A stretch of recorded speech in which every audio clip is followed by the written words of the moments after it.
All right, today we're going to be talking about discipline and how you're doing it wrong. First, you're forcing it. And before I kind of explain what I mean by that, let's define and understand what discipline is. So, discipline is you, us, all of us, individually trying to obey and submit to certain behaviors.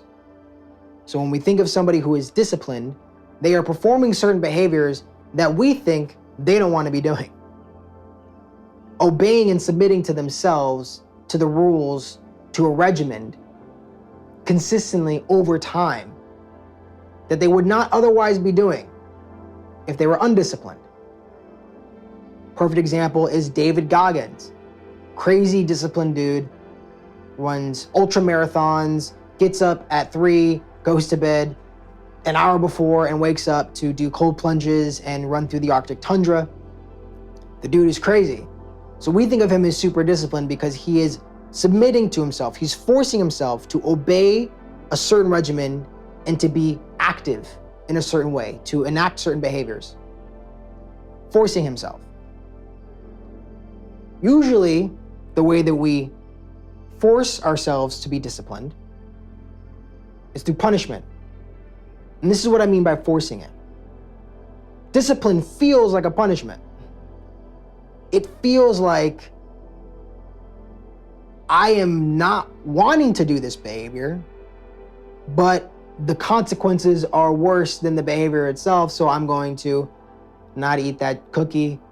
I'm gonna go for a run, study for that math test because I don't want to fail out and have to deal with my parents or deal with the consequences. You get the point. So inherently, because you're forcing it, you're forcing yourself to be disciplined. It feels incongruent and is therefore inherently unstable. This is the main reason why people on The Biggest Loser lose all the weight on the show, and then as soon as they get off the show, they don't have those external influences in place, they gain all the way back because they're not disciplined after the show, because you have to maintain that level of behavior. If you want the result to maintain itself, you need to continue the behavior most of the time. Not always, but 9 times out of 10, the behavior that got you to a certain point is the same behavior you have to perform to stay at that point and maintain that achievement, that level of success. That's why most people fail over the long run.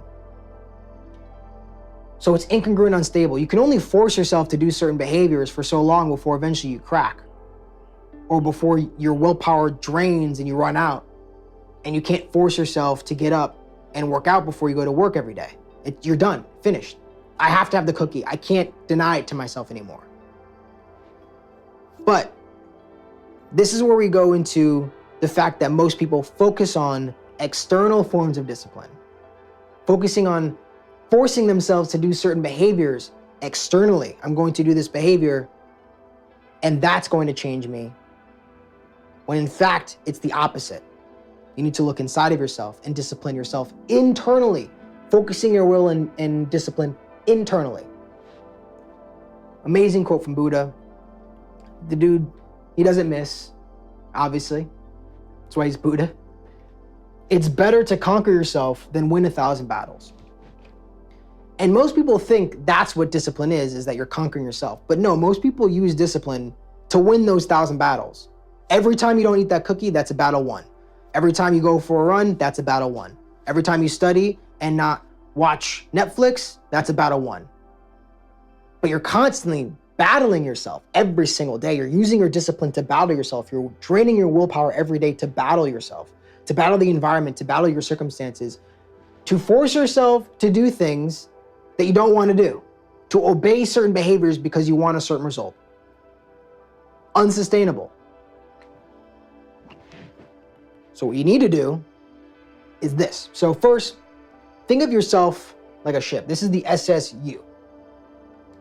And we're gonna get to the crew in a second, because this is where most people mess up. This is the main key difference between regular discipline and what I think is more of a sustainable form of discipline. This is what separates the wheat from the chaff. We're gonna get to it in a second. But normal discipline, what we know of, right? is you want to establish a destination. I want to lose 100 pounds by the end of the year. Therefore, I change direction. I change my behavior. So I stop eating McDonald's every day and I start eating salads and exercising, or I go keto, or I go carnivore, whatever, vegan, whatever floats your boat. I don't care. Whatever you've decided is the healthy way to eat and is aligned with the better version of yourself, that's what you do. And then, but this is the key, right? Stay on course. So you need to redirect the ship, but you have to stay on course. But most people cannot stay on course. They redirect the ship, they change the behavior, they know where they're going, they know why they want to get there and what they want to achieve, but they just can't help themselves from going back towards the other destination. So in this example, right now, you're headed towards Lonely Island, but you want to get to Treasure Island. So that's the redirection. But for whatever reason, every time you turn to Treasure Island, you find yourself moving towards Lonely Island. Or Bad Habit Island, whatever it is for you. And the main reason why that happens is because of the crew. You need to transform the crew, which is internal. The ship is your body, the external, the waves, the direction, the islands, that's all external. The crew is inside the ship, inside of you, inside of your mind. That's where you need to redirect your discipline. You need to exercise internal discipline. Why? Okay. So the controller. Think of this as your main ego personality. This is the part of yourself that gets you on track and essentially is the persona that you present to the world. It's the main part of yourself that you think of when you say me, I. It's you. Most likely watching this video is the controller. When you're getting things done, organizing, moving through life on a day-to-day basis, it's mostly the controller. But you have other parts of yourself as well. If you're familiar with the channel, you're becoming very, very aware of this. One that we all pretty much know, or actually these are two of them, the inner critic. So the inner critic is happy because he's trying to get you to Treasure Island. So he's using, it's using critique to redirect the ship and move you towards Treasure Island. And the controller is like, your ego, which you're aware of. You're listening, you're saying, okay, I'm a piece of shit. I need to get my shit together. I need to stop eating junk food. I need to study harder. I need to work harder. I need to get the promotion. I need to get the girl, the guy, whatever. I need to be healthier so I can feel better because I watched this YouTube video and it made me think I need to change my entire life now because I watched the Dr. Huberman podcast, realizing this is the source of all my misery, is whatever this behavior I've decided it is. The inner critic is trying to keep you on track, right? And you're redirecting the ship because the inner critic is telling you to do so. But in the back of the ship, maybe even underneath, you have inner child, I'm sure you've heard of this, who is wounded, sad, wants cookies, wants to watch Netflix, wants to be lazy, doesn't want too much responsibility and pressure, doesn't want a relationship, just wants to be alone and not have to deal with other people and to be open to other people's inner children or inner demons or pathologies, neuroses. So inner child steers you towards Lonely Island because that's what your inner child's used to. Or inner adolescent steers you towards Lonely Island. A lot of times both. That's why it's so powerful. When you go to sleep, because you're not awake all the time, and you don't have to be awake to be awake. We go on autopilot a lot. So that means the subconscious mind has a lot of power over the way that we move. The controller just steadies the ship and then continues on, but you get distracted, you're on social media, you're driving, and you don't even realize you're driving until you get to the destination. There's a lot of moments in our life that we're unconscious, and during those unconscious moments, the ship drifts slowly towards where you were before, what feels most aligned with who you are, which feels most congruent at this point, which could be good or bad. You could be congruent with an unhealthy lifestyle or a healthy lifestyle, with good behaviors, sustainable behaviors, or unsustainable behaviors. It depends on the person. So You can't exercise discipline externally, constantly fighting these battles. What you use your discipline for is not to change the behavior externally, but to change the parts of yourself that are fueling the behavior that you want to change. So it's not about willing yourself to stop smoking. What you need to do is go inside of yourself, using your will and awareness to work with the part of yourself that likes to smoke, that likes to overeat, that likes to do drugs, or likes to be lazy or watch Netflix and not do anything.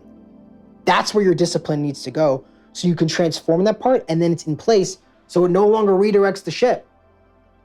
So you, instead of wasting your willpower redirecting the ship, all the crew's on the same team. You need to get the whole crew on board internally. That's where the discipline needs to go, not out there.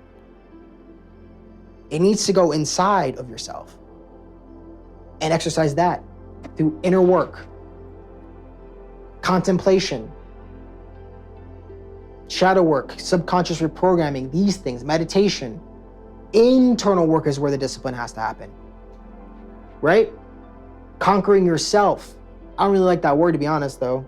I mean, Buddha's smart, but maybe harmonizing yourself, aligning yourself. So everybody on the crew is on the same page, so they no longer redirect the ship towards Lonely Island, but towards Treasure Island.